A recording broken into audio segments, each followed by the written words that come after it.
Good morning students. आज मैं हिंदी का पाठ 1 के बारे में बता रही हूँ। पाठ 1 है प्रार्थना। यह रविन्द्रनाथ ठाकुर ने यह कविता प्रस्तुत की है। इसमें हमें अपने देश के प्रति प्रेम भावना और देश की समृद्धि के बारे में बताया गया है। देश की माटी, देश का जल, देश के फल सरस बने प्रभु सरस बने।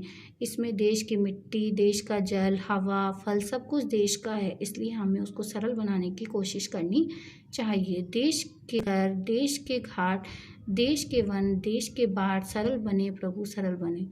इसमें देश के घाट, घर, वन, उपवन, बाग, बगीचे सब कुछ देश के हैं, इसलिए उसको सरल और आसान बनाने की बात कही गई है। देश के तन, देश के मन, देश के घर, भाई बहन, देश तन मन धन भाई बहन सब कुछ देश का है, अतः उसको साफ सुथरा रखना चाहिए, रखने के लिए कहा गया है। देश की इच्छा, देश की आशा, काम देश का, देश की भाषा एक बने प्रभु एक बने। देश की इच्छा, आशा मीन्स उम्मीद, सब कुछ हमारी उम्मीदें, भाषाएं सब कुछ देश का है, अतः हमको देश के प्रति एक होकर निष्ठावान होना चाहिए। देश की माटी, देश का फल, हवा देश की, देश के फल सरस बने प्रभु सरस बने। इसी तरीके से देश की मिट्टी, जल, फल सब कुछ देश का है, इसलिए उसको आसान बनाने के लिए कहा गया है। हमारा दूसरा पाठ है लालची किसान।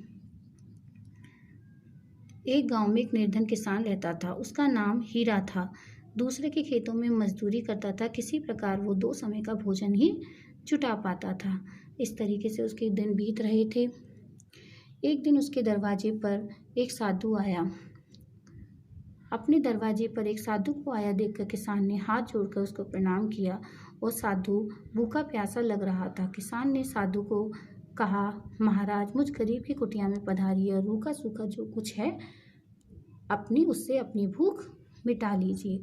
किसान ने चटाई बिछाकर साधु को बैठने के लिए कहा तथा रोटियां और चटनी उसके लिए परोसा और 1 गिलास पानी रख दिया। फिर महाराज, मुझ गरीब की कुटिया में यही रूखा सूखा है, कृपया इसे खाना शुरू करिए। किसान ने आदरपूर्वक खुश होते हुए खुशी से के साथ 2 रोटी और चटनी खा ली। फिर आराम करके कहा कि अब मुझे चलना चाहिए, प्रस्थान करना चाहिए। तुम्हारी कुटिया की दशा देखकर मुझे लगता है कि तुम बहुत कष्ट में हो।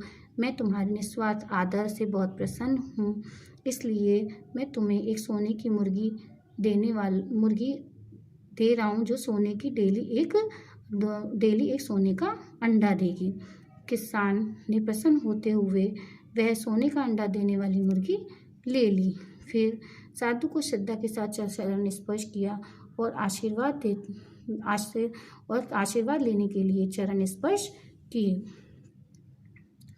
साधु के जाते ही किसान बेसब्री से सुबह उठा और उसकी प्रतीक्षा करने लगा। वह देर रात तक सोया नहीं। सुबह उठकर उसने देखा कि वहाँ पर सचमुच सोने का अंडा देने वाली मुर्गी थी। किसान की प्रसन्नता का ठिकाना नहीं था। वह रोज सुबह सोने का अंडा लेता। कुछ दिन बाद सोने का अंडा बेचकर किसान गांव का सबसे धनी आदमी बन गया। वह अपने मकान, ठाट बाट को देखकर प्रसन्न होता रहता, लेकिन धन आ जाने के कारण उसका स्वभाव पहले जैसा नहीं रहा। वह बदल गया। उसके अंदर गरीबों के प्रति घृणा, और वह न अब गरीबों की सहायता करता था, न किसी सन्यासी का आदर सत्कार करता था। एक दिन उसने सोचा कि क्या मैं कल सुबह मुर्गी का पेट फाड़कर एक बार में ही सारे सोने के अंडे ले लूं, ताकि इसका काम भी खत्म हो जाएगा। अगले दिन सुबह रोज की तरह मुर्गी ने एक सोने का अंडा दिया। रोज की तरह मुर्गी ने एक अंडा दिया।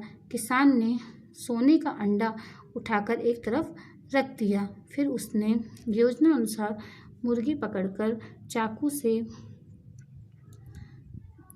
से बिना विचारे किसान ने बहुत से सोने के अंडों के लालच में अंधा होकर प्रतिदिन सोने देने वाली मुर्गी की हत्या कर दी। मुर्गी को मरा देखकर किसान उसके पास बैठकर अपनी करनी पर आंसू बहाने लगा। लालच का फल सदैव बुरा होता है। इस कहानी से हमें शिक्षा मिलती है कि लालच का परिणाम हमें हमेशा बुरा होता है। डियर स्टूडेंट्स, कल आपको ये वाली प्रार्थना याद करनी है और इनके शब्दार्थ को लिखकर याद करनी है नोटबुक में।